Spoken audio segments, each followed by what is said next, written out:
It's been a great day. A lot of learning, a lot of sharing of ideas. Hopefully you've met people that are sitting next to you now. If not, this is my Keynote.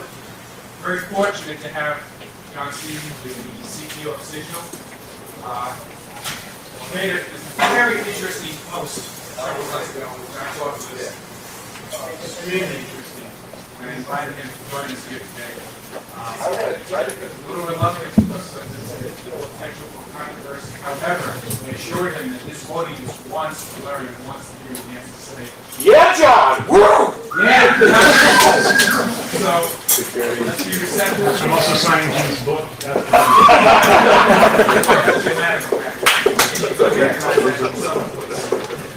Immediately after this,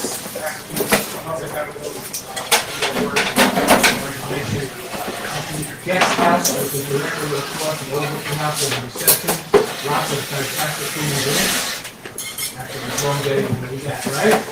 So first, before we get going, a quick thank you to all the volunteers that have helped us, all those orange-shirted folks, and all the planners, and just all of you who took the time to come and make this a success. There's another day of it tomorrow. So without further ado, John, thank you.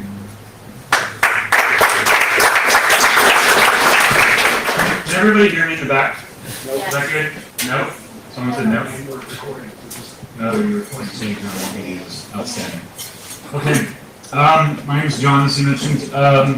Just by way of introduction, I've been working on this for 20 years now. So everything from incident response when it's easy, and reversing to building people's programs. And so, what I want to kind of talk about is how I've really stopped worrying about all of the things that we've covered today. Unfortunately, all the good tools and techniques we have to try to find problems, and actually worry about trying to fix the damn software. So, you are what you focus on, what you pay attention to. And if you look at the talk breakdown here, this is a BreakerCon. Right? We have a lot of talks on breaking. I will hand it to the organizers. 10 is the most I've counted ever. So that's a good breakdown, but it's still only a third. And so we are what we focus on. So I'm going to try to shift the focus here today. You simply cannot test your application secure. When you get a report and it has 20 critical findings in it, how much more secure are you? Nothing until you fix it, exactly. It's interesting, a lot of security products claim to fix your code. There's not just one, there's a bunch. If you look, we'll test, we'll find, and we'll fix your code. Are they writing your code? And so, this actually turns out to be very hard. We've got to switch that. We've got to turn that corner. And as I mentioned, I've been doing this for a long time, and so I have a lot of assessment data that may even shock you. We simply can't test our application secure, and we know this because our data show it. So we do hundreds of assessments a month, maybe even, certainly thousands and thousands a year. And what we find is that when someone asks us to test it again, I fixed it. I just fixed it, test it again. 67% of the time, we can break it with the exact same test. Okay, no changes. If they let us actually look at the application and do something different to test whatever control they put in place, whatever change they made, 98% of the time we break it. Okay, so we're a little bit challenged, right, with regards to this remediation process here. There's a lot of talk now about band-aiding apps. So there are a variety of different things out there. There's RASP tools, there's libraries, things like that. There's WAFs. Put a WAF in front of it, right? That's going to be the solution where firewall wasn't. Firewall's network, WAF's going to do the applications, can solve the problem. We have a 100% re-exploit rate when a WAF is put in place after one of our assessments. 100%. Yeah. So that's wild, right? I mean, it's no value. Right now, I think that there are values to WAFs. I think that they're a valuable tool. But obviously, they are not helping us with our security posture in this case. 77% of the rules system. Oh, right, outstanding. So this re-exploit rate includes when the WAF rules themselves were handcrafted to defeat our specific tests. So again, not very effective. Now, what's worse is, and you see this a lot in the analyst space right now, there's a lot of heat around some better mousetraps out there, right? WAFs have become WASP, testing has become IASP, and these better mousetraps are going to solve your problem, I assure you. They're not. They're not because those that are simply testing the application are still just piling up bugs. Now, is that to say that you shouldn't buy one of those tools? Well, maybe you should.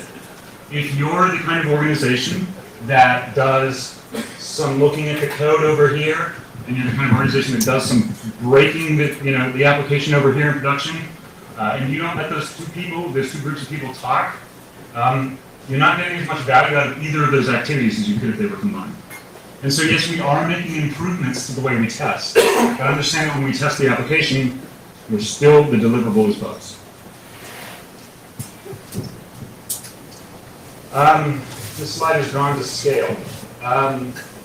So there are some stuff that we found dynamically, and this is since 2004. This is data aggregate from all of my assessment practice from 2004 on. So there's stuff that dynamic tests can find, and there's stuff that static tests can find, and there's a small overlap there. And then 60% of what my organization finds when it tests is what we call design flaws. Design flaws are different than a single cross-site scripting problem. It may be something like the profound misuse of cryptography, or like trust concerns between components that break down. And so when we test, or even when we test with one of these new tools, we're still going to be missing a whole class of problems. And what's interesting about this is, what are the OWASP top 3? What are the top 3 problems that we really fixate on? SQL injection, probably one of the top 3, right? What are some of the others? Cross-site scripting, session management stuff, yeah, CSRF, right? Where's the crypto stuff? Where's the authentication stuff? Where's the optimization stuff? Where's the stuff on parameter pollution that gets you in the front page because someone else's account came up? There's a lot of really key problems that may be design related that aren't on that short list, and that short list is what's driving the tools and assessment factors of it. So unfortunately, I'm not selling a tool or a service or consulting that can help you with these things. Instead, I'd actually like you to look inside your own organization. And I think there are some things that I found, now looking at over 98 security initiatives, that I think you would find valuable. And these 3 things are things that the organizations that we have helped or that we have measured their security initiatives say are some of the key things to their success. So the first thing is getting a big red button, a way to stop, as a security person, a way to stop promotion into production. David talked about this, I think, earlier. David wrote inside his presentation. Others have in the past. Then of course, there's been a lot of talk of secure guidance, secure coding, again, Jim's book, right? And this can take a lot of forms. We'll talk about it. And then doing some more intelligent design to meet the needs of those flaws through your development frameworks. So this is a bunch of words. Let me just summarize it for you. What's really worked for the organizations we've talked to that are confident in their security groups is that they've gotten involved enough in producing software that they can actually stop it from going to production. So they're providing that kind of quality of governance. And they're part of that game because they're actually helping people code securely, and they're affecting the design in a way that accelerates development. Right? So you're starting to hear some of this come out in DevOps, right, as well. And what's interesting about it is that in the DevOps world, what I hear is it's a lot of focus on culture and it's a lot of focus on people. And those are great focuses, because without those two things, qualified people and a cultural match, you can't succeed. But I'm not going to tell you anything about that, because trying to change an organization's culture is kind of like showing up as a missionary in a native land, in a hostile land, and trying to convert. And I don't want to get eaten. But there are plenty of great presentations, David's to be added, from the OWASP community and other communities that talk about this person, this cultural, the things that are making you successful in doing that. And so I've listed them up here. You get the slides. You can Google this stuff. Really great presentations, but certainly, please find something that's going to work for your organization culturally. We have a saying at my company: security activities are like organs. We all have a liver, but if I try to take mine out and give it to you, it's going to be a rough, transplant, right? And so rather than looking at what your neighbor is doing or your competitor is doing and try to wholesale import that transplant, work with what you have.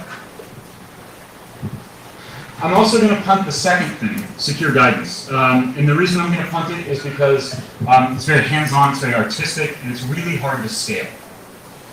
But I'm going to give you some tricks, I hope, that can help you with it. And so what we're going to focus on here is the intelligent design through frameworks, and I'm hoping that that ekes us back into the world of secure coding guidance. For what it's worth, if you happen to be at RSA, I'm going to be giving, I think, a 4-hour training session on identity access management and how to build that stuff securely. Right. So if I want to talk about frameworks, again, I gathered these particular items and some of these techniques from what's called the BSIM survey, which is where we looked at security initiatives. And so I could go through and tell you that these are the activities you have to adopt, and this is where you have to get your your stuff, and this is how you have to patch it. I don't want to talk about that. Instead, I want to issue a challenge. And I think this challenge is going to be very hard, but it's one we have to start meeting right now. It's one we have to start meeting head on. What is a good security framework and what is a bad one? We need to immediately start holding ourselves to this account, and it's this. We need to give guidance and write code that, of course, secure by default, right? We need to prefer automatically applied controls to those that we invent and then ask the developer to remember. Yeah, John!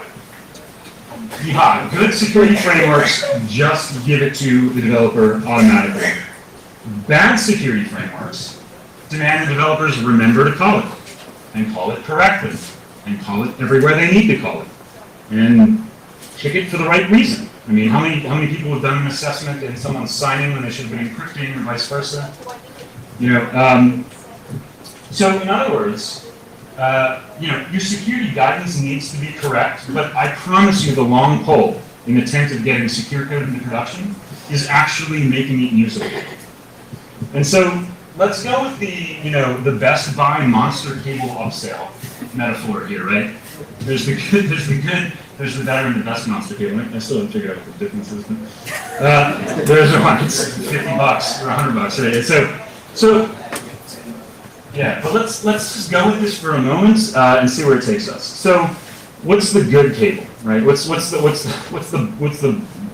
entry level feature? Well, we can help developers. We as developers can write some custom code. We can write some features and functions. And this is what a SAPI is, right? It's a bag of things you can call, and we hope that those things are well written, and we're excited about it because we wrote those things as security people, and so we think we got them right. So we're abstracting the hard subject matter expert into a function, and we're going to make people call it, and that's a good thing, right? But unfortunately, it's got to be our least preferred good thing, right? Because again, it has those bad properties that we'll talk about soon.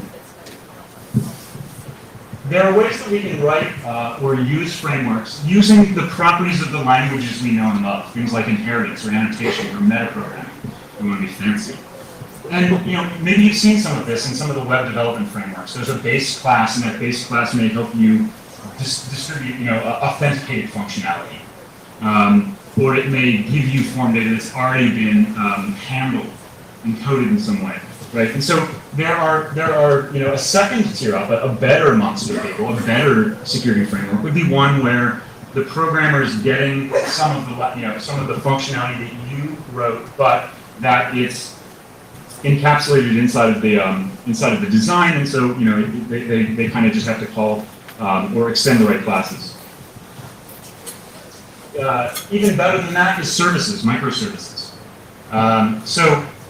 For organizations that are concerned about PCI, right? A lot of organizations 5 years ago, 10 years ago that were concerned about PCI basically built this like gerbil hamster maze of encryption. Every system's got to encrypt it and then pass it to someone else who decrypts it, and you have 50 systems, you have 100 encryption problems to solve, and all the keys associated with it. Well, some organizations have said, yeah, we could write those encryption functions and distribute them to developers in the library, or we could write a tokenization service. We could take the credit card, we could have a service tokenize it immediately and pass the token on. And then when you need to bill, you can refer to the tokenization service and get the information you need yesterday. A very good question, especially for encryption. Do you think that a component is enough, or is it more like, or where do you place componentization versus isolation and putting in a separate service and keeping it out of the app versus just providing a separate component for encryption? Jim has asked an unfairly hard question, which is how well do you have to encapsulate your encryption tech that you're going to distribute? Can it just be a component? Does it have to be a service? Did I get that right? Yes. I mean, so it's the reason this question's unfair is because it depends. Encryption is a class of things. The kinds of encryption problems that developers suffer with key creation, key management, key escrow, key distribution is a different kind of design abstraction than is a simple symmetric or asymmetric encryption problem. Is a different kind of problem than a, say, request assignment scheme. And so, for certain circumstances where you would want to tokenize, that's been really effectively distributed as a microservice in architectures recently, whereas things like the key management and secret management, sensitive information management, has been part of the build tools. And has actually been distributed as part of the scripts that go along with containerization of your application, so that as the application is built, it gets the right kind of encryption material for the sensitivity and handling of that material for the environment it's bound for. That was a lot of words, I'm sorry. So the point is, though, that the difference between, I guess, to wrap this up for the rest of you, the difference between a component and a service is really the extent to which it is packaged and abstracted. A component you still got to download and integrate against and manage. In a service, in theory, we're talking about something more restful, more asynchronous, more at arm's length. You have to worry about it less. Back to the PCI example, if you had an encryption component to handle things, you'd still have to integrate that with 50 systems. In theory, if you've got a tokenization, you may take your service down to 3 systems, which you have to integrate with that service, and the rest are normalizer. There's stuff you can just configure away. I mean, if you guys are into Python and you've done Django apps, you know that basically when you set up your Django project, there's a bunch of configuration you can get right, and a lot of security posture just comes along with it. And so that's a great way to have abstracted the functionality down to where it can be easily configured and hopefully configured secure by default. Beyond that, there's convention. For those of you who are familiar with the authorization maps, the authorization annotations in Spring, taking the top of a method and saying this must be authorized to enter this. Conventions such as some of the contextually aware libraries. These are a great abstraction because it's saying, all right, we've taken the functionality and we've basically encapsulated it in a way that is now going to be natural for you to use in the languages you're already using. And then finally, the holy grail of getting a security framework right is when the platform provides it. So Platform-provided security. You're not going to buffer overflow a Java program. The platform provides you memory management. You have won. The developer cannot screw it up. Caveat, if you want to know how to buffer overflow a VM, fucking with. But, this also extends to security controls. One of the big differences between the Spring Framework 3 and the Spring Framework 4 is that they've gone from a situation where there's some configuration associated with password management to the platforms providing a secure by default in a way that would definitely withstand attack and would withstand security audit. So platform provided is the win. So now we've got that set of monster cases, right? We go from having written a function to platform provision, and the challenge to this audience is let's get the stuff into the platform. It's not going to happen with everything, but let's get as far up that continuum so that it's automatic as possible. And the rest of this is going to be about that. So let's look at a SAPI as a case study for this. So we have a training app inside my company. We call it the Bank of Insecurities. And here's some code that it handles login through, right? So unsurprisingly, it checks if the user is logged in, and then it does some authorization on top of it to see if they're admin, and it dispatches functionality. Well, so, where does this land on my continuum? The developers had to remember to call functions. Okay, so does a SAPI make that easier? No. In fact, it looks exactly like the same amount of work. Right? So let's look at a SAPI and let's look at input validation and output validation. So this is Bank of Insecurities, our training app like WebGo, that is graphed as a tree map. And let's go through the process of fixing this application with a SAPI with respect to input validation and output encoding. Well, there's some files that I didn't have to touch. I'm pretty excited about that. There's 3 files that I called secondary action, meaning that they were basically vulnerable but non-exploitable. So you can have that argument on the contest outcall. And then there was some stuff I would take as secondary action because it wasn't internet accessible, but it was exploitable. And then there was the code I had to change. And so, and if I wanted to go back to the auth stuff, I got to hit those 2 classes too. So ultimately speaking, when I was done using a SAPI, which was going to fix my code, I had to change 70% of the files and 78% of the lines of code. If ever there were more epic fail, I'm not sure. That's like, Mr. Developer, you didn't write any of this code correctly, so here, I'm going to give you a library, and what you're going to have to do is you're going to have to get every one of the calls correct. So what you see here is, you see that you have to pick the right method to call in each case, and you have to remember to call it, and you had to get all that right.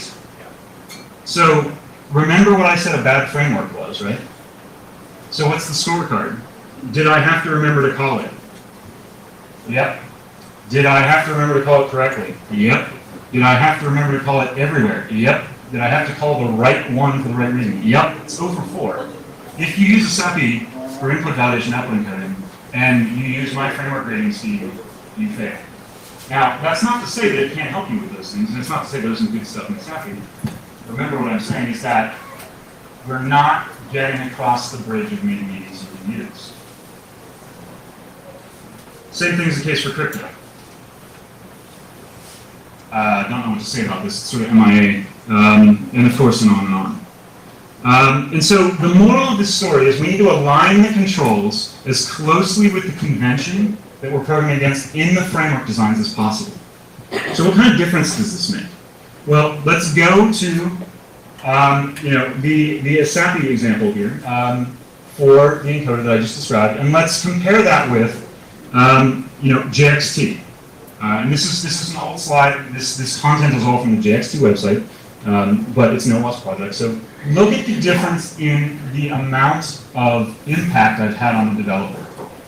Right? What I've done is I've gone from the API, which is the lowest level cable in my monster cable continuum, to I've gone to convention. In the bottom case, what I have is I've asked the developer to adopt a particular convention of syntax, and they get the security cheese for free with it. And what's exciting about this too is that I've also gone from having to remember to call it to a circumstance where it's secure by default and I have to remember to disable it if I don't want it. So I've gone from API that I need to get those 4 things right with to convention that is secure by default. Yes. I think the convention of sanitizing HTML on input and then dumping it raw on output is a horribly bad convention. And I recommend we use the many sanitizers available to do that sanitization also on output in case data is manipulated during data flow. I'm splitting hairs with you, John. I'm not warranting or advocating.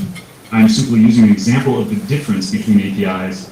So I think yes, one of the things I'm very excited about with OWASP is that this is a community that is finally turned the corner to realizing that output encoding is going to help them more than input validation in this particular. But the point is that look at the difference to the developer, right? If you're a security guy and you're trying to sell the top, that's a tough sell.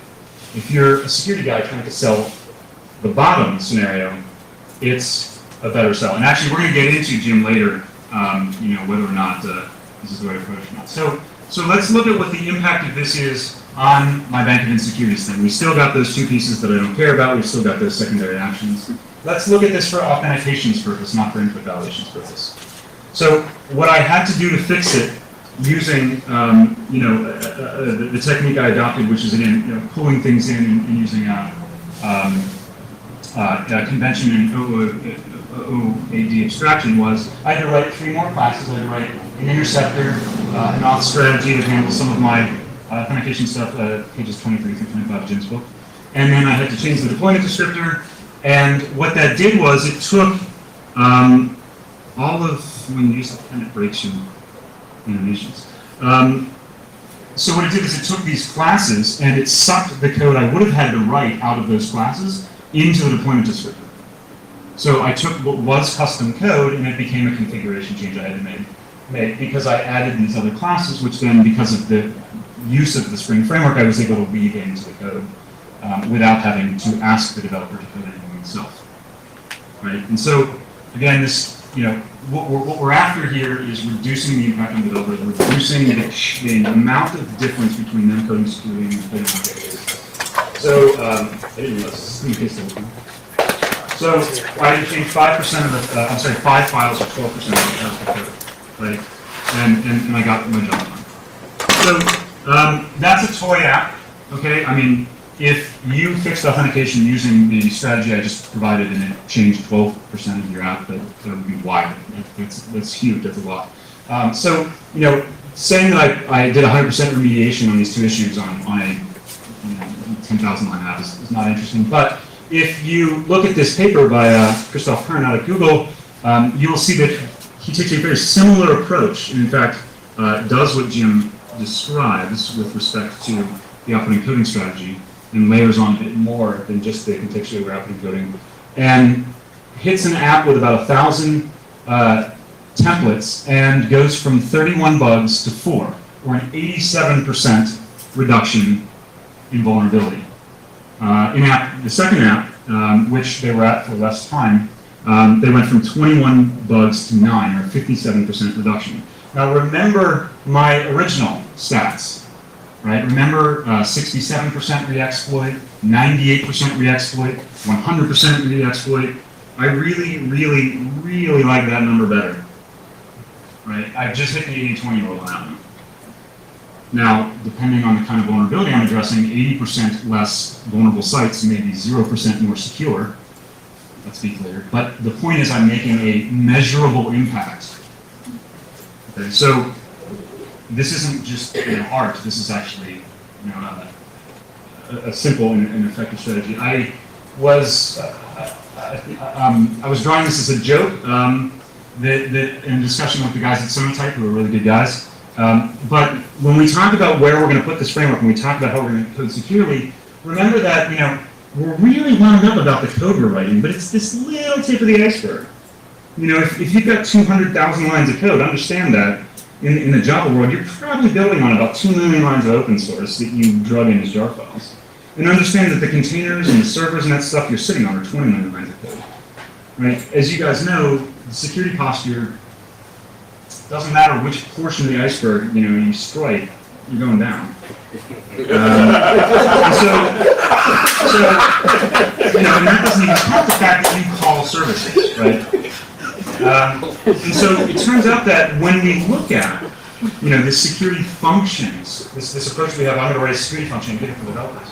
We have to remember that we're not just looking at this tip of the iceberg. We have to look much more deeply and far afield from that. And so one of the most interesting things is if you don't want to think about whether it's an API call or a convention or those words, think about it this way. Deciding where you're going to inject security into the process of the code, it's just a bunch of words that don't belong together. If you're going to decide where you're going to affect the security posture of your application, where is almost a more important question to answer than what. This guidance over here, you can like or not like, it's from Kevin Wall's blog on how to use this API to get authentication right. So again, I don't warrant any of this, but it's good because it's OWASP guidance. And so let's look at the application, architecture du jour in Java. You've got SiteMinder out here protecting your app in terms of authentication. You've got some network gear, presumably scaling it up and doing encryption, and you've got some foo that produces functionality. And so if I ask, how am I going to take Kevin's advice on not restricting password length? Well, I may put that in policy here and here. I may not ask the developer to touch that at all, right? If I'm going to ask them not to restrict character sets, I may actually change the way their interceptor handles that form submission. I may put some stuff on the client to help the user with experience there, and so on and so forth. Each of these things goes in different places. If we only think about security as APIs, we're going to stick it all in functions, and then we're going to force the developer to somehow jam all that stuff in here where it may not belong. And that's not a good idea. So figuring out where you're going to put a fix really determines the extent to which that fix is going to have an impact on the posture, and it really drives a dramatic difference in level of effort and your ability to interact with other systems and get that regression or the fix. So I've been talking about security frameworks, but I've really been striking at what kind of bad ideas are and kind of what criteria for good ideas are. So what does your security framework look like? Like is it in a box? Can you ship it out to? Can you put it in Git? What do you do? I'm a firm believer in starting with a napkin. Those of you who have seen me speak over the ages about threat modeling know I'm literally obsessed with patterns. And it's simple, right? When we use development frameworks, those development frameworks are really excited to tell you about the nifty pattern they implement. Like, this is a model view controller. This is a model view creator. And so take their lovely, very proud documentation on what developer framework is providing developer, and ask yourself, what does security need to think about while that's happening? So when you download your web view component, it's going to talk about rendering the app's data and collecting user input. And you think, as a security person, I may want to filter that data. And when you look at its controller logic and it talks about navigation and flow and dispatching business logic, you may think, I actually need to make sure that people can get to those places they want to get to, and I want to make sure that the data is filtered. Well, wait a minute. Should I be filtering the data in both places? Well, yeah, maybe, because when you implement a view, that's what the user sees. And when the user sees an entry for a telephone number or some other field, you do want to give them information about how that input should be formatted. That's about user experience. But on the server and the controller, that's about trust. And so just writing out in an napkin what the developer frameworks are supposed to be providing developers and what responsibilities come along with that from a security perspective is going to tell you what you're going to do, right, in your security framework. You can get down to the component level, and I have for a lot of Java frameworks, so if you're in the mood to talk about that specifically, you can drive down to the component level. We'll get to that in a minute. If you're a security person, an auditor, an assessor, you may just look at it as a checklist. You may ask yourself, what does the developer have to build into a validation. What does the developer have to build authentication? What does the developer have to do authentication? And you may make your laundry list, and what you need is an answer to all of these questions. But don't go out and write a function for each of those things that you need, for each of those design components. Let's think about where we can place this capability inside of the whole iceberg of software that we're deploying. And let's think about as frictionless a way to put it in those different places as we can. If you're an architect and not looking at this washed out slide here, you could take that laundry list of security controls and you can break it down into each little item. So for instance, to do authorization, you need to have a notion of identity, and you need to authenticate, and you need to have access control lists. And so each of those things in our laundry list is going to break out into a lot of different things we've got to get right. And what we can do is we can look at how each of those things would best place itself in the architecture. And so a lot of, and this is a scrubbed example from a customer architecture that I worked on, but this is their app, and think of it as an iceberg. This top black line here is where the custom application code is. It's the stuff that they wrote. And remember, so I have even listed there, the developer has all kinds of responsibilities. Like anything I put up here, they have to remember to call, they have to call it correctly, and so on and so forth. Down here in the shared components, those are things that they don't have to remember to call. They're just in the architecture, and the components that they're using extend those components. And then, of course, down here in the platform is all the stuff that they get for free.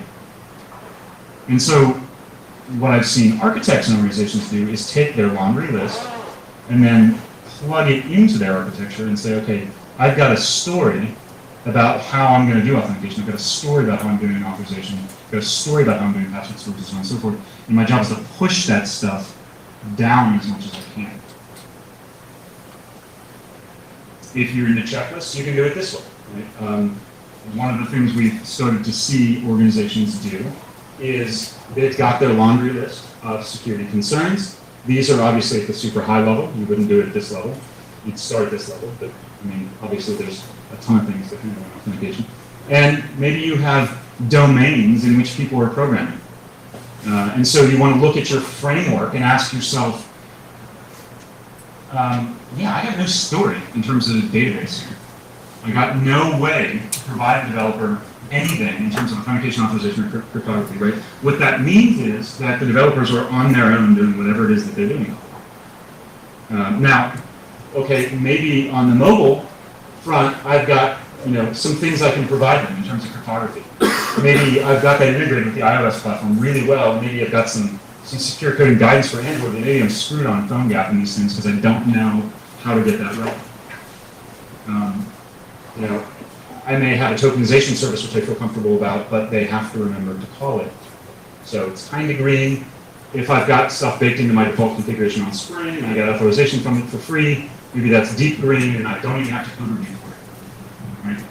Because I know that it's just going to be in the package that they get when they start developing.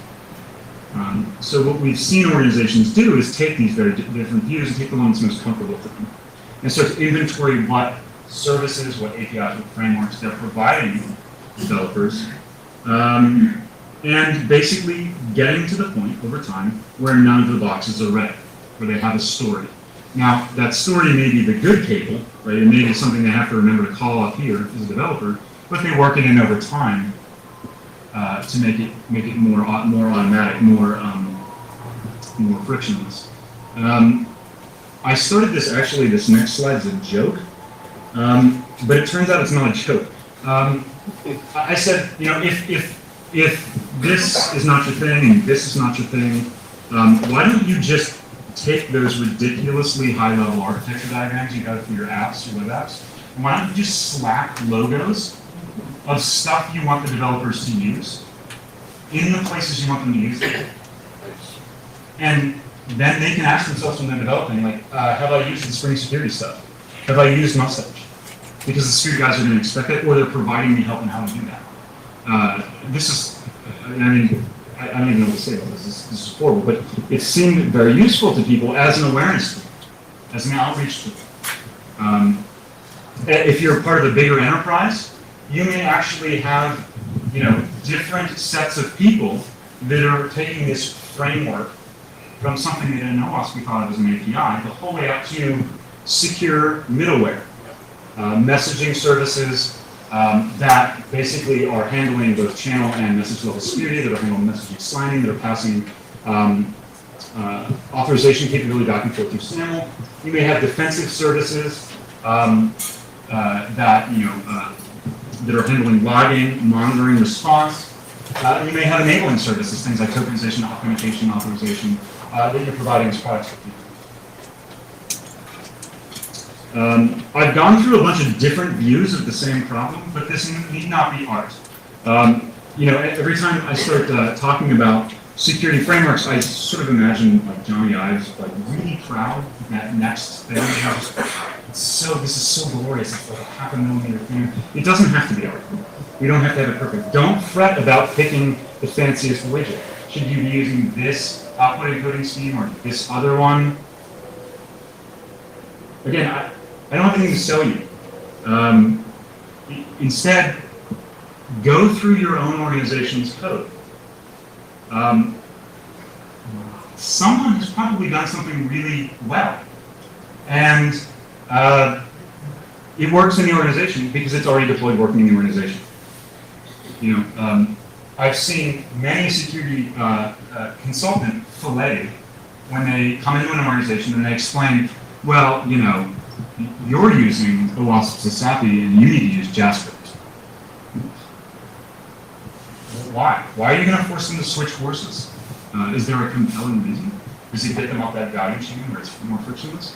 If you can't answer those questions, then why would you have them switch? My favorite stat from code review over the last 10 or so years is that for every 100,000 lines of code, I expect to see 6 unique input validation functions that form data. So, 1,000 monkeys typing on typewriters will eventually create Shakespeare. Somewhere within the organization, there's a really good input validation function. Somewhere within the organization, there's a really great authorization strategy. Somewhere in your organization, there's a really great abstraction for parameterizing the works. Find it. Radical idea, change your code review process from one where you find bugs to one where you pull out really interesting stuff and make that part of your framework. They're piece parts at first, they're odd bits, but when I say that organizations have been successful, and when I say that, this is something that they've, how does one use PowerPoint?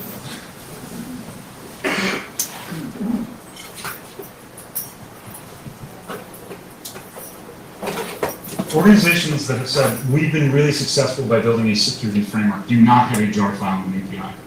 They have a framework that's more like that hodgepodge of logos, and they've culled those from their own organization. They've sucked them, and they don't have to be custom code. They can be, open source or vendor products successfully used or whatever. And they've changed their secure coding guidance from Jim's book on how to do everything right in Java to here's how to pull down the repo of the guys in this other business unit that did this whole key migration thing really well. So their secure coding guidance becomes not about how to do everything right, but about how to get the thing done faster by using what someone else in the organization has already succeeded in doing, and that we've hardened or that we've proven is hard because we've assessed it. And so the secure coding guidance becomes about, using the right tools in the right places, as opposed to how to do everything right. I've written a ton on how to store passwords securely. You may love it, you may hate it. I don't care, but probably you need to solve that problem not in every day, but a few times in your organization. And once it's solved, the other teams don't need to have the same set of arguments. Shamelessly copy and steal it. The organization should have a framework. And if you have bcrypt tattooed on your chest, that may be the way to do it. If you have another way, it passes muster, that may be the way to do it. So pulling these things from your own organization, figuring out which strategy you're going to use to put them in place, what was the last?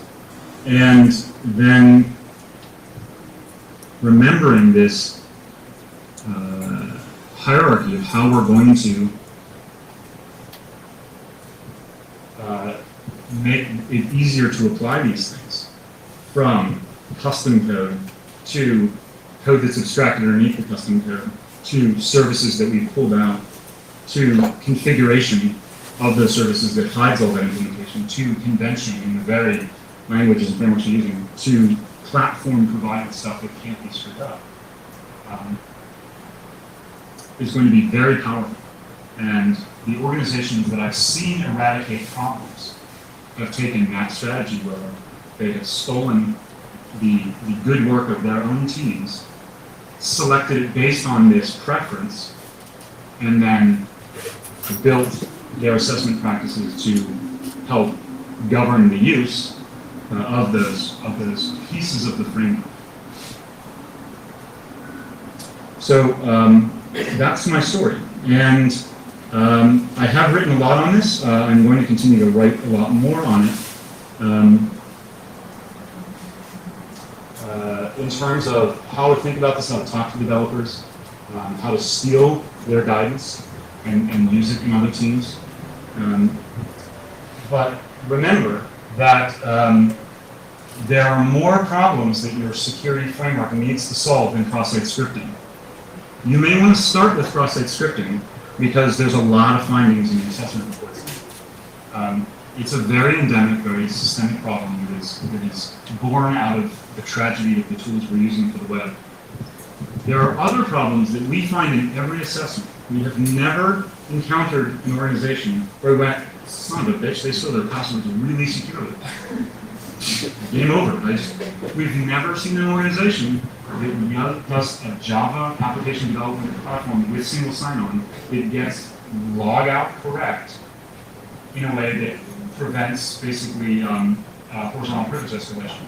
So, and again, I'm going to talk about some of these things that I say, but there are a ton of different security problems that are in that flaw space that I showed you, that are beyond those top three that you can solve once in the framework and move on.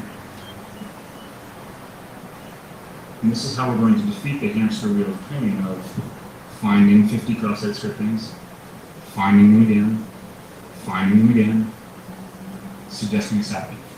So happy to take questions, happy to take flames, happy to help. But again, I don't think it's about outside help. I really think when David, when Ken, when these guys tell you about their program and how they were able to build it, and they talk about getting involved with development, I think if you ask them, you'll start to hear that they're doing these things. They're looking for those good solutions.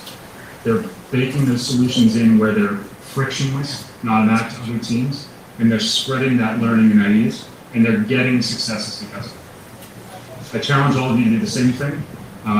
It's what I work on most days with my customers, and it's really hard, and you have to live in dev to do it, but the bugs do go down, and that's really satisfying. Thanks.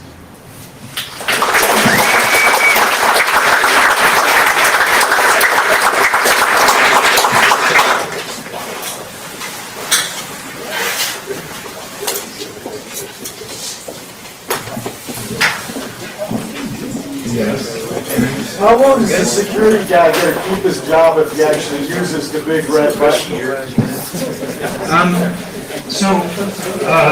Okay, I know two guys who work in organizations where they are the guy that has their hand on the button. I know that the button has been pressed 5 times, 3 times in the order and twice in the order, depending on that person keeps. In both cases, they're done. What's interesting about that narrative I gave of those 3 points, when you get a button, and when that button goes the whole way up to the CEO level, so that the CEO will believe when you press the button, the software should not go and no one gets overridden.